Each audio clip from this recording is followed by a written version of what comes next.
NSA bulk data collection might be changing, but there's one area of surveillance that has gone largely unchallenged: police surveillance. Cops around the country not only have access to military-style weaponry, but increasingly military technology when it comes to monitoring and tracking people. Police departments around the country work with federal agencies to do what's called predictive policing, trying to stop a crime before it even happens. Think Minority Report. And there are a lot of new techniques and technologies. One is a piece of software that's literally called predictive policing, or PredPol, and it's used in dozens of cities around the country. It takes location data on past crimes to try and see where there will be more, and it gathers massive amounts of information about that location. Then there's facial recognition, where a police officer can just take a photo of you with an iPad and then immediately run it through a database to see who you are. That's already being used in Seattle and Tampa. There's also street lamps. Yeah, street lamps that record conversations, like ones in Las Vegas, although police there say that even though they have the technology, they're not actually using it. Right. We've also got license plate scanners, location tracking devices, surveillance drones, and automated social media monitoring. Then there's something called behavioral recognition technology that is able to track all of your movements through a city based on surveillance cameras. That was most notoriously used against protesters in 2012 at the Republican National Convention in Tampa. But the hottest piece of police surveillance technology, one that's making headlines, is called Stingray.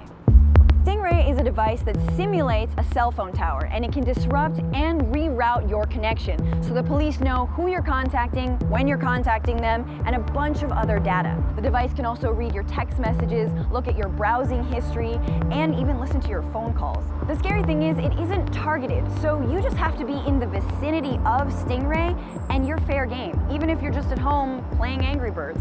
This kind of technology is what the military uses to hunt groups like ISIS and Al-Qaeda, and it's distributed by the Department of Homeland Security, the FBI, and in some cases financed by the CIA. So who are police trying to target with all of this technology? Sometimes they're criminals, murderers, child pornographers, but police surveillance has traditionally targeted two groups: minority communities and political activists. Low-income African-American communities are seeing a skyrocketing number of police cameras in their neighborhoods. And thanks to leaked documents, we now know that the NYPD was monitoring the social media accounts of young black and brown men for potential gang activity. And once you're on one of these lists, it's incredibly hard to get off. Basically, you're labeled a criminal without even committing a crime. In order to track Muslim communities, police use license plate scanners to record who's visiting a certain mosque.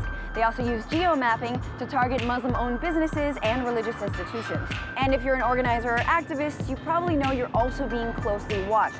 Cops have infiltrated Black Lives Matter organizing efforts around the country.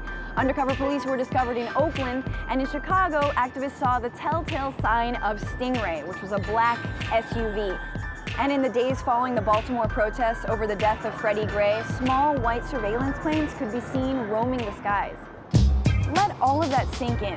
Not only are federal agencies collecting our metadata through our gadgets, but we're under constant and ever more advanced police surveillance, whether or not we're suspected of doing anything wrong. Can all of this actually prevent crime? And at what cost? And when it comes to speaking out, is surveillance leading to self-censorship?